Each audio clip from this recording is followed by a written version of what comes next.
My name is Tom Stuckey, and this is my presentation for course 605, 788, Big Data Processing in Hadoop. And using a little bit different format to do the presentation. I'm a big fan of FreeMind versus like the traditional PowerPoint slides, so we'll give this a try. And a little bit of forewarning as I start into this. It's actually a two-part project. It didn't start out that way. The first try, the one where I did the proposal where I was going to do Sparkle on Spark, didn't end up coming to fruition. Had some challenges that I'll end up going through. So I also did a second mini project to demonstrate some reduced set of functionality.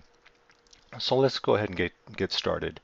So here we're going to go through the first try, the Sparkle on Spark. So the goal is to load ontologies onto HDFS and leverage Spark on SQL to write a layer of SQL queries.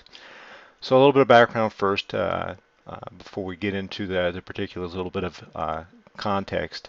A while back I did another course that was focused on the development of ontologies, and I chose to try to solve a problem with cybersecurity policy.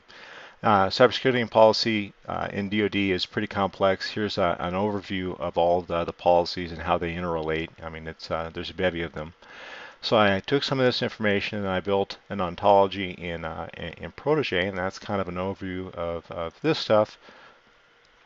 This is the actual modeling tool, some of the individuals for each of these. And that's all well and good, but this was just kind of the base information. Wanted to demonstrate the query capability, and we've actually already got that a little bit built out here. I'd built some of these previously, so that like if we wanted to see the steps in the risk management framework process, you could run this, and you get the results here. This is returned in JSON. This would be like all of the URLs for authoritative policy. That stuff be returned here. And this is another one here for just exporting all the data, but I'll get to that in a second. So essentially, I had that as the proof of concept, and then I wanted to emulate that and be able to scale in big data, like in the Hadoop stack. So I had everything set up, and then we wanted to try and leverage a existing project to do that. And Sparkle on Spark is a German project that a graduate student in Germany had put together with a few other folks, and I've got a nice write-up about it. They came up with another model to take the Sparkle queries and turn them into something that could be processed on with regular Spark and SQL. So they've got a nice write-up, and then they've got a couple different sites. They've got their overall site here with a set of queries, and you see version 1.0 and 1.1. And then they've also got a GitHub repository, which got a little bit different set of code bases. And as I alluded to at the beginning, I experienced some challenges with this, so I actually tried both of them, and what wasn't really able to make a whole lot of progress. Kind of hit the traditional challenges of academic work coupled with really complex ecosystems. Different versions of things were causing issues. But let me actually get into the specific process that we used. I knew that going into this before anything would even potentially work, I'd need to convert the ontology into a tab separated value, and that's what I leveraged. This program one more time. This is the Apache Fuseki to convert the ontology data into a tab separated file. Here it is in the browser. Here it is just as a text file. So I went ahead and got that over into Hadoop, just the regular HDFS copied from local, and then I started to look more deeply at the actual project itself. So we go over there, and so there's a few different components to this project here. There's the dataset creator, the query translator, and within the dataset creator, we've got Python scripts, we've got Scala, and this is supposed to be the first helper routine, the dataset creator Python script to take your input data uh, and as well the compiled Scala programs and generate everything. And even this actually took a little bit. I don't have a lot of the domain knowledge in Python, so when the first iteration running through didn't have the iteration they provided didn't have these indexes in, so Python was crapping out. It took a while to get that worked out. After I got that running and was worked on some formatting things as it it submitted the draw files into the into Spark. Then I got to see that we still had some errors. So I'm gonna go ahead and run this real quick. Got everything loading, couple of layers. That's no big deal. I'll give this a second to run here.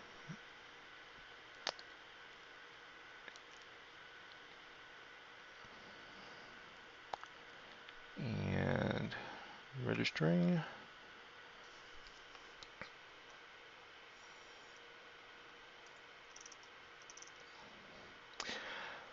So this is the problem here. Within the Scala scripts, and it's actually, so we've got run driver, and we see that's doing the dataset generator. We've got errors being thrown with like a array index out of bounds, and I started to dig into this, but got several days into it and wasn't making a whole lot of progress. And also looked at the various log files that are being created and weren't giving us a whole lot more information. Also went over here, was inspecting the logs. We see here application 003. Jump back over here.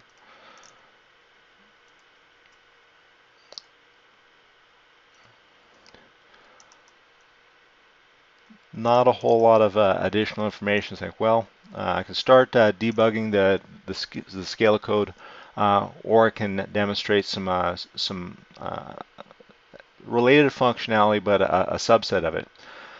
So that prompted me to put together a separate little mini project, and we'll go back over to my overview here.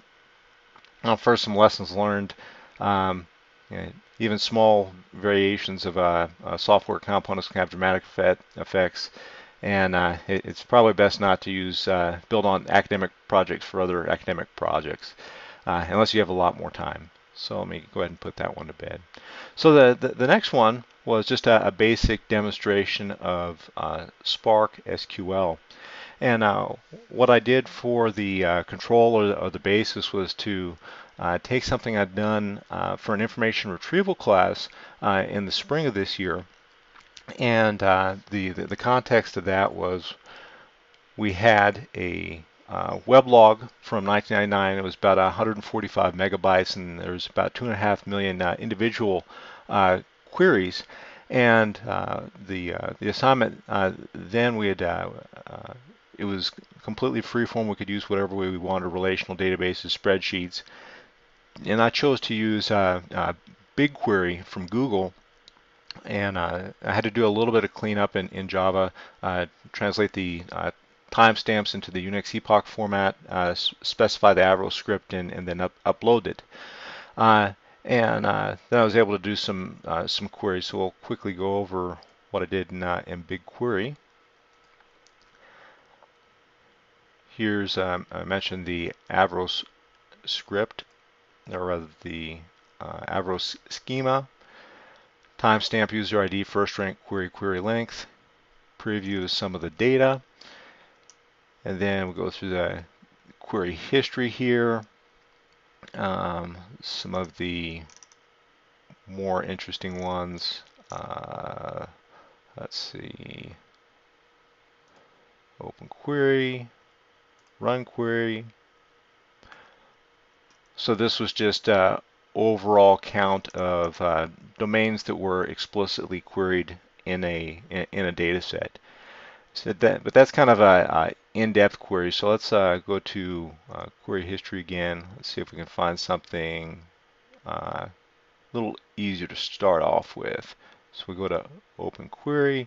So we're going to get the user ID, which is a hash, and find those query terms that contain both a void and tags. So we run query. All right, and we came up with these 5 results. So I said, all right, let's see if we can do the same thing in Hadoop with Spark and the Spark SQL module.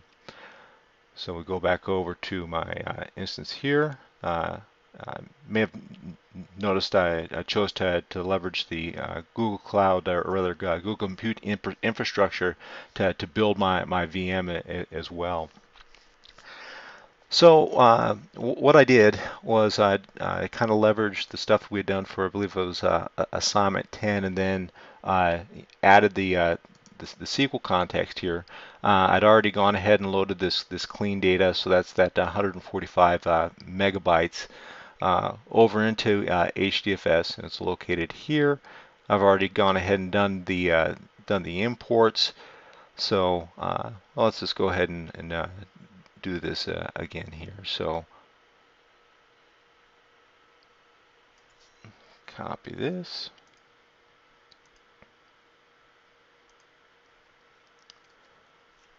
Okay. And then we spec the schema. Now we're going to convert the RDD into a data frame and then do limitations on that data frame based on the query column where it contains a void, and then we're going to take that existing one, further limit it by tax, register that as a query log, and then select the user ID and query from that query log.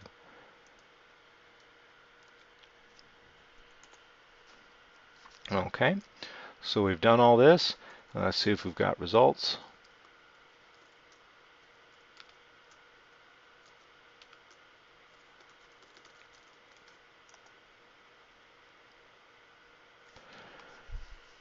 And 1, 2, 3, 4, 5. This looks like that's matching the initial results we received over here. So call that at least a little bit of a success on basic functionality from the perspective of the same data set as the control, same query. We ended up with the same result. As you see here, I also experiment with a few different other permutations of queries and different ways to do it. I had some challenges actually writing this back out to HDFS, and I wasn't fully able to debug those, but I take that as an enrichment activity I'm going to do over the December and January timeframes to further familiarize myself with this technology. This is something I really want to focus on in the future, both the scale interface and then into Spark, as well as the R interface. So that's kind of a conclusion of the main project, which was unfortunately a major failure, and then the second mini project, and the comparisons to previous efforts as well. So thank you very much for your time. Excellent class, and take care.